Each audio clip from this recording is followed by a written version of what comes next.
Bonjour et bienvenue à la Semaine Bleue.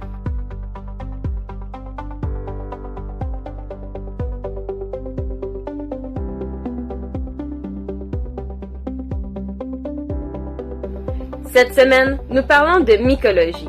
Nous aborderons cette culture qui est longtemps restée dans l'ombre, mais qui aujourd'hui gagne en popularité.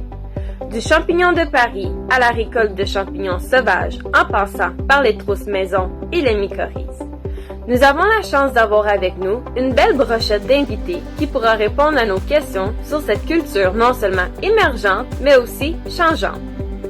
Il y a longtemps, la récolte de champignons se pratiquait principalement en forêt. La consommation à l'échelle mondiale était plus faible et les connaissances restreintes. Toutefois, récolter des champignons en forêt n'est pas suffisant pour la consommation humaine mondiale et est ainsi devenu un passe-temps pour certains. Ainsi, nous pouvons en dire que plus les années avancent, plus l'intérêt des gens grandisse pour cette culture. Comme toute autre chose dans la vie, chacune des nouveautés commence avec des faiblesses et connaît une évolution. Évidemment, les champignons ne s'en sont pas exemptés de ce concept. Ariane, Éric et Benoît sont aujourd'hui avec nous pour répondre à nos questions. L'agriculture durable est un moyen de cultiver en réduisant l'impact négatif qu'elle peut avoir sur l'environnement et ses écosystèmes. Elle diffère d'un endroit à l'autre, selon ce que l'on fait pousser et le type de marché où se trouvent nos produits. Il existe 3 grands concepts à respecter lorsque l'on parle de développement durable et ceux-ci s'appliquent à l'agriculture. La rentabilité économique, le respect de l'environnement et la responsabilité sociale en font partie. Il est donc important de cultiver de manière responsable afin de respecter la planète, mais aussi de s'assurer de répondre à nos besoins d'aujourd'hui sans nuire à ceux de demain. C'est la phrase clé lorsque l'on établit un processus que l'on veut durable. Au Canada et principalement au Québec, il est rare et presque impossible de voir des cultures de champignons en champ. Pouvez-vous nous expliquer pourquoi? Merci Marie-Pierre. Au Québec, les avantages et inconvénients de la culture des champignons en champ ont été minutieusement étudiés en 2015. Cette méthode de cultivation fut rapidement oubliée car les champignons sont très sensibles et nécessitent des conditions stables au niveau du climat, de l'humidité et de l'ombrage.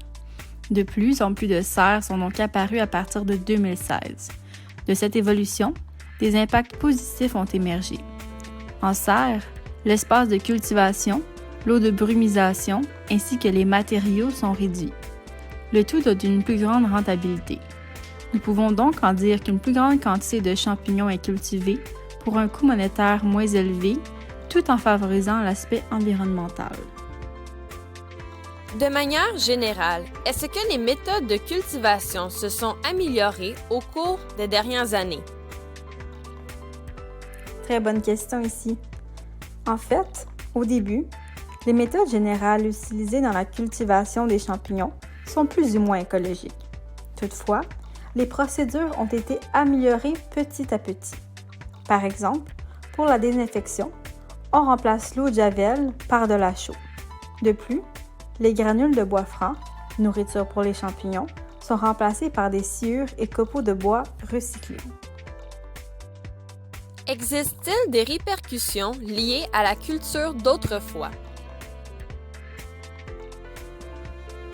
Entre 1960 et 1980, l'évolution de la culture des champignons de Paris continue. Par exemple, la culture en caisse, la culture en sac et la culture en grand bac font leur apparition et permettent de meilleures utilisations générales. D'un côté, les manutentions sont mécanisées, ce qui permet la superposition des caisses et facilite la tâche des producteurs. Cependant, l'hygrométrie et l'arrosage du compost entraînent la pourriture du bois qui devient problématique au niveau de la pollution biologique ainsi que chimique. Avec le temps, des centrales de compostage ont vu le jour, ce qui a permis aux cultures d'être conditionnées dans des salles de fructification et de devenir plus homogènes. Quelle est la différence qui vous vient à l'esprit entre les entreprises commerciales en sériculture et la petite production de champignons? Avec le temps, nous avons aussi compris que comparativement aux légumes en serre, les champignons n'ont pas besoin d'un environnement très sophistiqué, de lumière d'aile, de système de ventilation, de système de chauffage qui coûte cher et épuise nos ressources naturelles. Avec seulement des matières recyclées, il est possible de faire des miracles et produire des champignons pour un nombre de gens assez important. Bref, cette constatation donne un répit à notre environnement où les ressources naturelles sont malheureusement... De plus en plus, l'intérêt pour la production et la cueillette de champignons augmente. D'où provient cet engouement social? L'intérêt pour les champignons, sa production et sa cueillette existent aux quatre coins du monde. Au Chili, des traces archéologiques démontrent que la cueillette et la consommation de champignons sauvages comestibles se faisaient depuis plus de 13 000 ans. Encore plus, on voit l'apparition et la mention des champignons dans plusieurs travaux mythologiques, comme dans la mythologie nordique, balte et même grecque. En France et au Québec, l'engouement pour la culture est présent depuis le début des années 1900 et encore plus aujourd'hui. L'accessibilité à l'information et l'innovation des produits crée un engouement social ainsi que gastronomique. Que ce soit de partir en groupe dans la forêt pour la recherche de champignons sauvages ou d'en acheter des producteurs à proximité, les réseaux sociaux se sont agrandis, mais l'aspect commun reste le même, la culture et la récolte des champignons.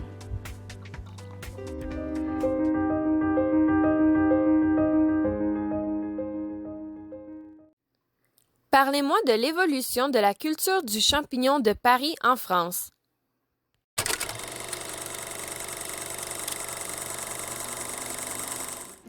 Les différents types de cultures de champignons de Paris au cours des années a vu une grande évolution. Plus spécifiquement en France, la culture en meule a fait son apparition sous le puits Notre-Dame vers 1900. Cette manière de produire et de récolter requiert d'utiliser de grandes surfaces. Malheureusement, la désinfection après la culture est difficile à nettoyer et laisse des agents contaminants dangereux pour l'environnement et la santé. L'évolution du champignon de Paris a eu un impact positif sur la société. Pouvez-vous élaborer? L'évolution de ce fongique présente des facteurs biotiques essentiels pour l'eau, les sols, les micro-organismes et les plantes. En plus d'être écologiquement indispensables, les champignons ont permis à la société de travailler ensemble à travers les années pour comprendre différents phénomènes et pour améliorer les conditions de la production de champignons. À quoi ressemble le portrait économique des champignons et lequel est le plus populaire au Canada?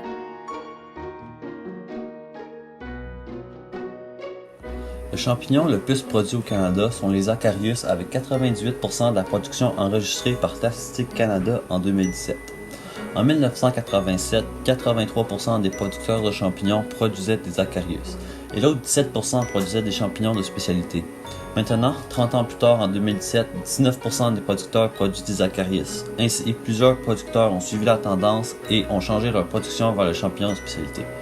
Il est important de remarquer que même si 81% des producteurs produisent des champignons de spécialité, ils représentent seulement 2% du taux de production. Donc, la culture d'Acarius est faite à grande échelle et est très monopolisée.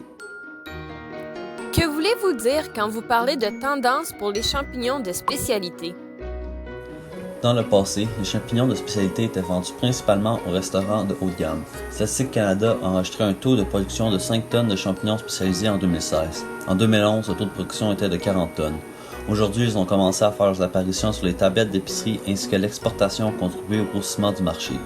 Le marché étranger, principalement le Japon ainsi que l'Europe, ont une grande demande pour certains champignons spécialisés qui sont même vus comme un produit de luxe. Par exemple, le Matsusake, à cause de son odeur de menthe et de cannelle, peut atteindre une valeur de 2000 $ par kilogramme au Japon. Le prix élevé est expliqué par la rareté du produit à cause du manque de forêts dans le pays. L'engouement à l'étranger a agrandi l'industrie et a créé de nouvelles branches. De quoi parlez-vous quand vous dites nouvelle branche dans l'entreprise? Du mycotourisme. La diversité dans nos forêts attire les gens d'ailleurs. Plusieurs producteurs ont orienté leur culture de champignons vers le tourisme. En équipe de 10, ils font découvrir les champignons sauvages comestibles qu'on peut retrouver dans nos forêts.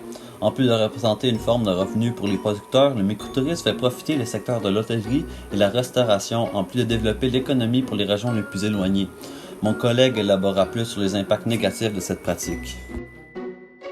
Selon vous, à quoi ressemblera l'industrie du champignon dans le futur?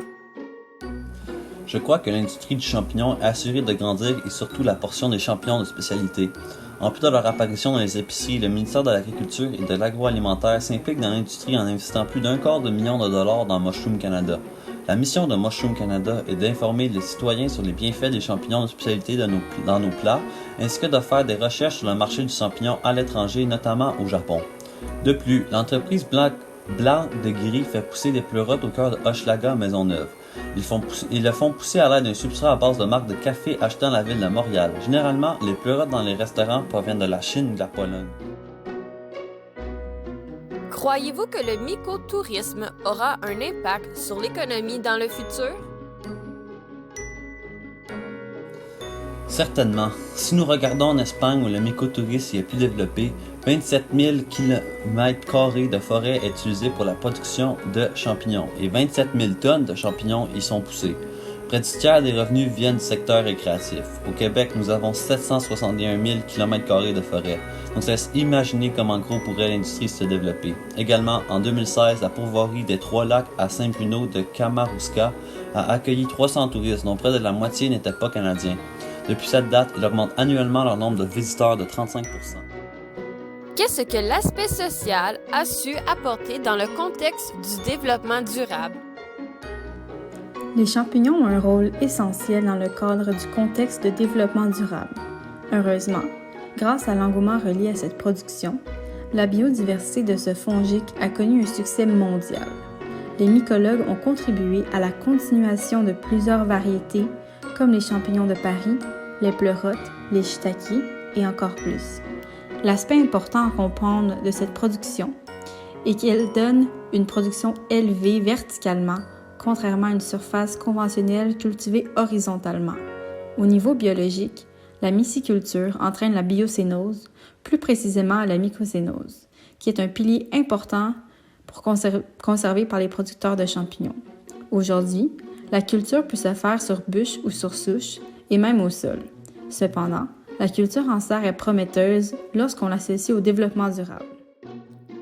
D'un point de vue alimentaire et gastronomique, pourquoi les champignons se démarquent-ils? Saviez-vous que les champignons de Paris sont très riches en protéines? Ils sont aussi reconnus pour être un substitut végétal de la viande. Cela est parfait dans le contexte où une personne voudrait réduire ses proportions de viande tout en respectant le guide alimentaire. Depuis, si l'on réduit la consommation de viande, on diminue les animaux en pâturage ainsi que le CO2 qu'ils produisent. Le dioxyde de carbone est alors réduit de la planète. Les champignons contribuent donc au développement durable.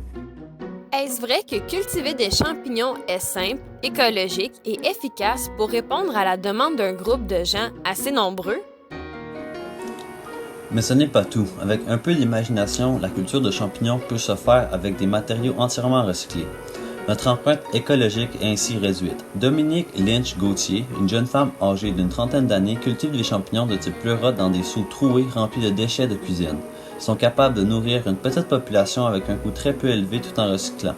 C'est une idée brillante de production commerciale lucrative. Comment est-ce que cette production sera bénéfique pour les générations futures? Grâce à ceux-ci, les habitants et amateurs peuvent avoir accès à des champignons cultivés en serre du mois de janvier jusqu'au mois de décembre.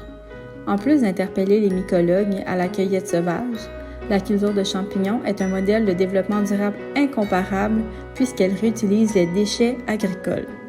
L'agrosystème de la myciculture rend la durabilité de cette production exemplaire et est clairement un modèle que les générations futures pourront appliquer pour plusieurs années à venir. Bonjour, monsieur. Aujourd'hui, vous venez nous parler des mycorhizes et de son application agricole ainsi que du fourrage des champignons sauvages. En effet, je viens vous parler des mycorhizes qui, tout comme sa science, la mycologie, sont peu connues. L'agriculture a été conçue comme si ces champignons n'existaient pas, et nous réalisons de plus en plus les bénéfices de leur utilisation. Tout d'abord, dites-nous, d'où provient le mot mycorhize et qu'est-ce que ça veut dire? Myco veut dire champignon et rhize veut dire racine. La mycorhize est le résultat d'un échange bénéfique entre une plante et un champignon, aussi dit symbiose. est-ce qu'on utilise une souche de champignons particulière et comment ça fonctionne? En effet, on utilise le Glomus intraradice car c'est le champignon le plus collaborateur pour les plantes. Dans le cas des mycorhizes agricoles, on parle de mycorhizes arbusculaires. Les cellules non soudées forment des tuyaux qui font office de conduit pour les nutriments. Les champignons sécrètent des acides qui leur permettent de digérer le sol et par le fait même améliorer la biodisponibilité des nutriments pour la plante, qui, elle, en échange, fournit des sucres fabriqués par la photosynthèse. Les mycorhizes travaillent de concert avec les bactéries aussi, qui facilitent la solubilisation des nutriments, utilisent les champignons comme moyen de transport, donc ils voyagent à travers les tubulures, et se nourrissent eux aussi des sucres de la photosynthèse. Ces champignons sont très efficaces pour s'infiltrer dans les crevasses du sol, là où les racines ne se rendent pas. Elles permettent donc à la plante de mieux gérer les carences, les maladies, infestations et intempéries. Elles ont aussi la capacité de réduire l'utilisation des pesticides, fongicides et fertilisants, ce qui permet aux agriculteurs de diminuer leurs coûts. Où peut-on retrouver ce champignon? On le retrouve dans le sol naturellement, mais une entreprise québécoise a réussi à mettre au point une méthode de production pour le Glomus intraradice qui permet la vente à des fins commerciales. Peut-on l'utiliser pour tous les types d'agriculture? L'utilisation des mycorhizes convient mieux à la culture biologique car plusieurs nutriments de synthèse peuvent détruire l'écosystème dont les mycorhizes et ses bactéries. Y a-t-il des avantages à utiliser les mycorhizes? Oui, leur capacité à extraire plus de nutriments du sol réduit donc les besoins en fertilisation et la pollution par le fait même. Jumelés à des engrais verts et des composts, les mycorhizes permettent de diminuer considérablement les effets négatifs de l'agriculture sur l'environnement. Puisqu'un travail du sol léger est de mise pour mettre à profit et conserver celle-ci, les émissions de dioxyde de carbone dans l'atmosphère sont ainsi réduites. Elles peuvent être aussi utilisées pour des opérations de reboisement et permettront d'augmenter les rendements.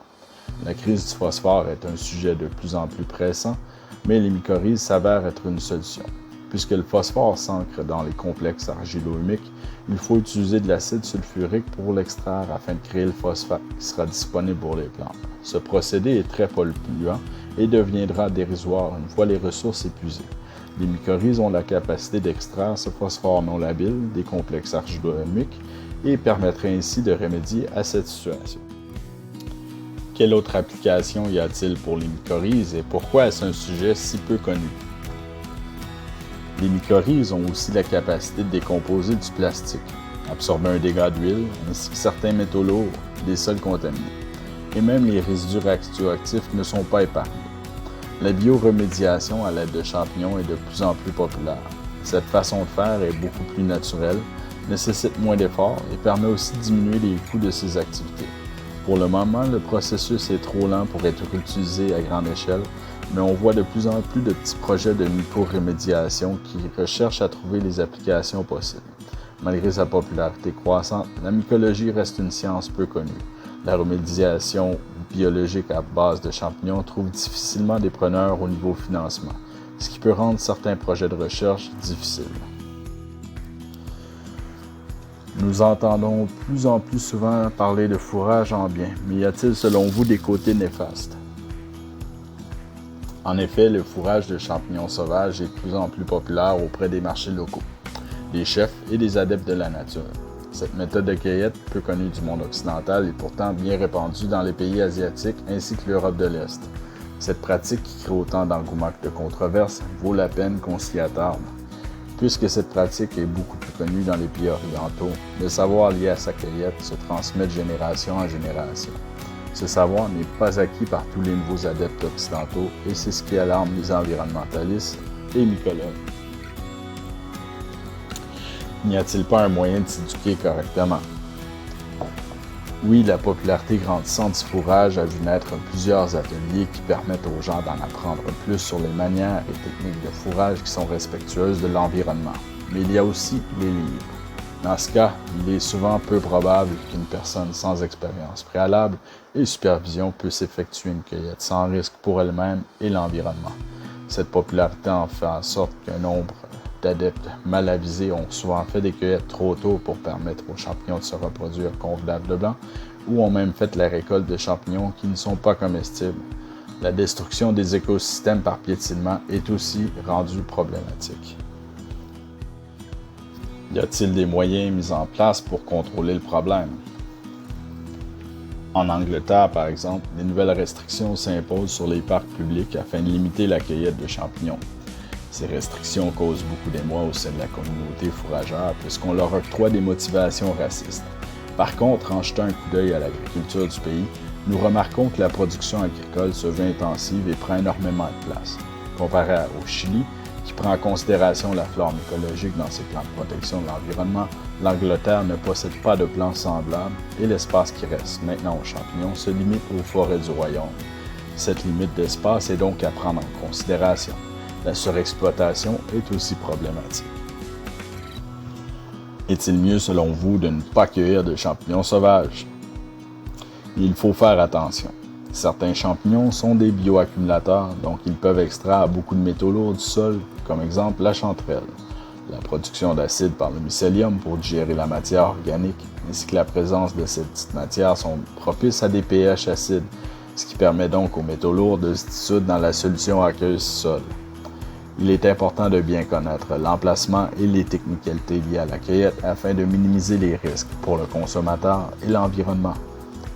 Rappelons aussi que la récolte éduquée du champignon tel quel n'est pas nécessairement néfaste. Ce sont les conséquences qui découlent des surcueillettes qui peuvent être alarmantes. L'arrivée d'une espèce envahissante dans l'absence d'un champignon bénéfique, un manque de nourriture pour la flore locale, le piétinement des espaces verts, tous des exemples de problèmes liés à une exploitation intensive faite par des équipes peu soucieuses de l'environnement, souvent récoltées pour les marchés et restaurants. Cette récolte pose un débat éthique au niveau de l'économie que ces champignons créent. La récolte se fait dans des forêts publiques ou sur des terrains privés.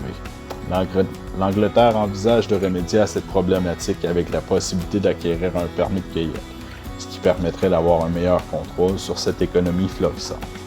Avec l'aide de nos invités, nous avons pu explorer les différents impacts du champignon au cours de son évolution.